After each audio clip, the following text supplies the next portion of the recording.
Welcome back. This is another exciting episode of Mr. Takeda Teaches Algebra. And as you know, we're actually talking about statistics. Hopefully this is a very short video. There's a lot I don't want to put into the video because it would be too long. And this is on choosing a data display. And actually it's kind of creating the data displays too. But we're going to just do a couple examples here. And the essential question is, how can you display data in a way that helps you make decisions? Now, as you know, people are very visually oriented.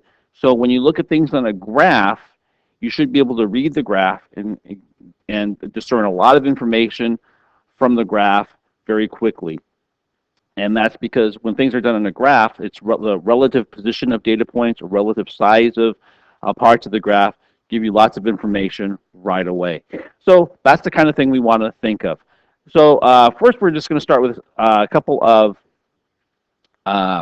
vocabulary terms here. And the first is qualitative data.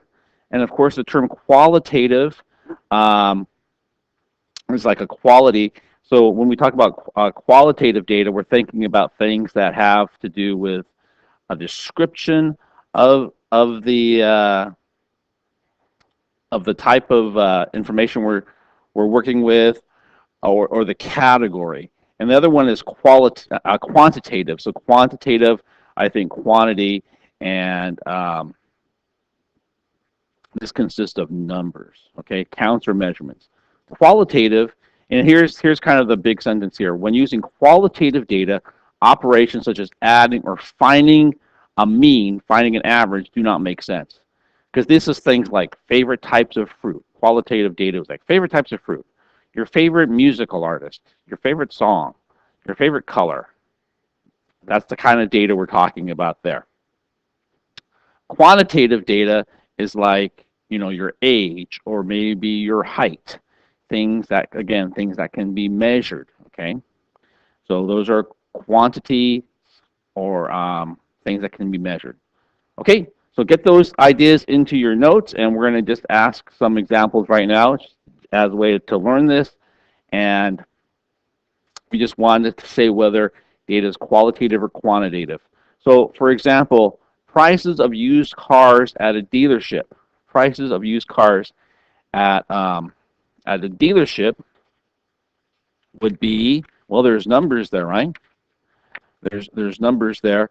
So this is quantitative because you can add prices, you can subtract, you can say, oh, this quantitative. You can say that a certain car is $500 more than a different car because you can subtract those prices. Jersey numbers on a basketball team.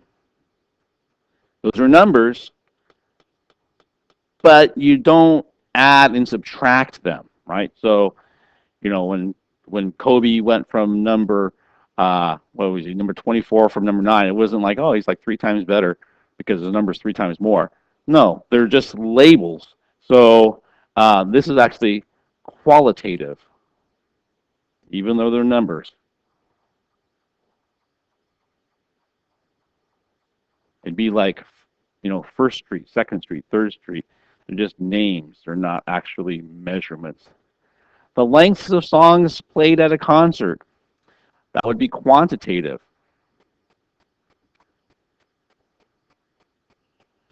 Because you could say that one song is a minute and a half longer than the first song.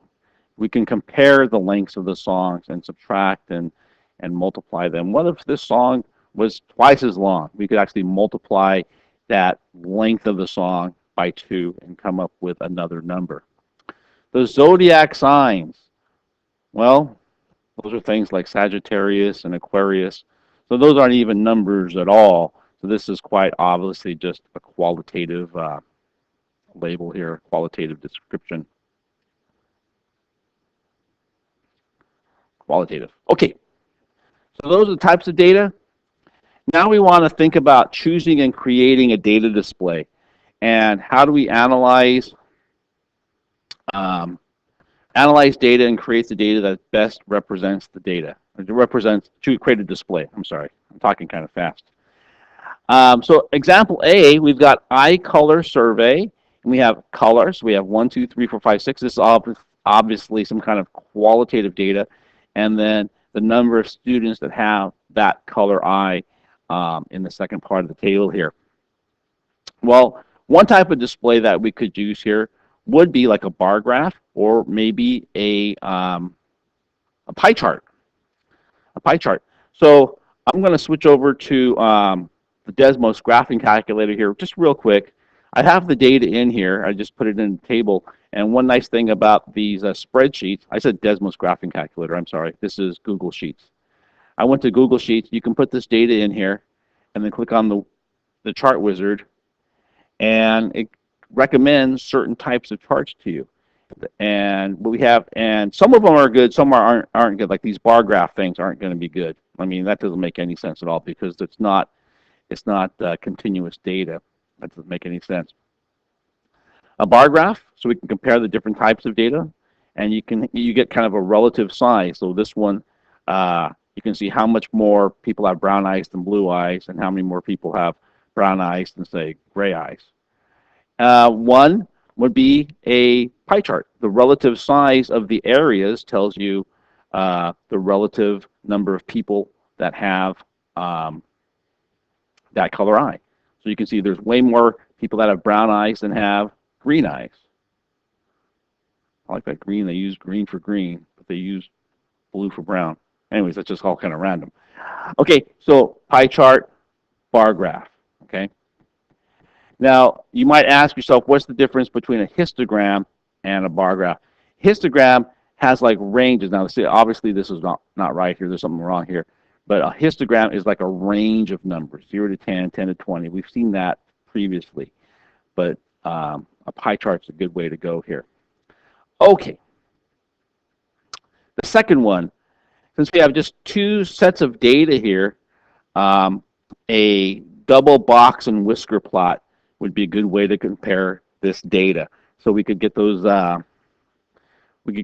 five data points from here and from here, set them up on a double box and whisker plot, and we could compare ranges, we could compare medians, interquartile ranges. That would be a good way to do this one.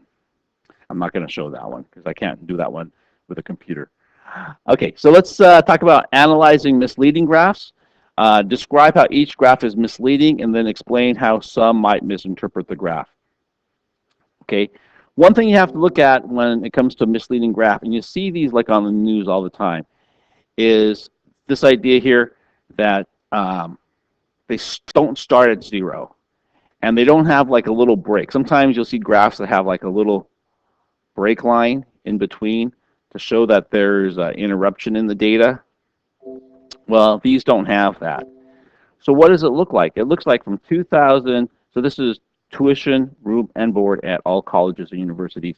In 2007, 2008, looks like to be about 16,600 or so, and in 2010, 2011, it was about 18,100, okay?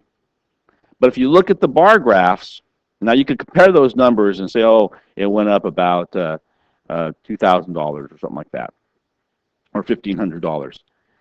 But if you look at the bar graph, this bar is twice as big as this. So it looks like it doubled. If you look at again, the relative size of this bar to this bar, it looks like it doubled because this is twice as big as this one. That's misleading, okay? That's misleading.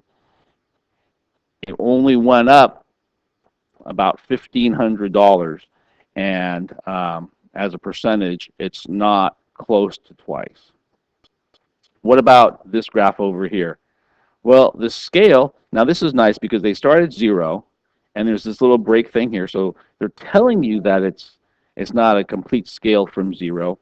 But look what they did here to make this misleading. 9, 0, 9, 2, 4, 6, 8, 9. Then after 9, 1, 2, 3, 4, 5, 6, 9. So it's growing. So it's the slope would be twice as much from this point up, right? This graph should probably be more like 2.